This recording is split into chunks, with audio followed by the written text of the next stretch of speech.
Salam, hər vaxtınız xeyir əziz dostlar. 15 iyun 2026-cı il. Mən təcili ezamiyyətə getdim. Bu çəkiliş eləyirəm ki, göndərəm sizə. Valla ki, bugün axşam efirimiz olmayacaq. Sabahları inşallah qayıtmalıyam. Qayıdandan sonra bir də getməliyəm. Özümdə bilirəm ki, burada çox küləklidir. Sözümüz, danışığımız da eşidilmir. Mən Kiyevdən uzaqdayam, çox uzaqdayam. Amma inşallah sabah səhər qayıtmalıyım ki, orada görüşəcəyik. Deməli, nələr baş verir? Aydındır ki, indi aydın olur ki, Kiyev-Peçerska Lavranın xüsusi, mən səhər demişdim, amma öz yanımdan demişdim. Çünki o ateşin tüstüsünə görə mən demişdim ki, orada sarı tüstü çıxır.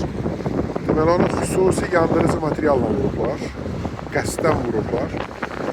Və Vselenski Patriarx Varfolomey Ukrayna prezidenti ilə əlaqə saxlayır və bildirib ki, belə şeylər eləmək olmaz. Yəni, aydındır da, yəni Ukraynanın yanındayıq. Çünki Ukraynanın özünün milli pravoslav kilsəsi var. Biz artıq Moskvadan ayrılmışıq. Bu da təbii ki, çox ciddi narahat edir. Əziz dostlar, bağışlayın ki, çox qısa bir çəkilişdir və elə bir yerdəyim ki, oradan da belə bir çətin bir şəraitdir. Amma inşallah sabahları söz verirəm ki, ortaya qədər görüşərik. Çünki belə lazımdır. Zaman gələndə çox şey biləsiniz. Ona köməyiniz olsun inşallah. Yəni, Ukraynanın Rusiya dərinliklərində işğal altında, müvəqqəti işğal altında olan əraziləri ilə bağlı xəbərlər eşidərsiniz. Siz, biz hamımız bununla işləməliyik və imperiya məhv olmalıdır. İmperiya bitməlidir.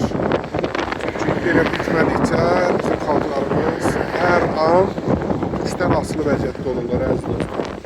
Oldu, hökmən görüşərik, nə də gözləyirlər. Elə siz olan hörmətimdən bu çəkiliş elədim ki, nə də biləsiniz ki, yəni, efir olmayacaq bugün.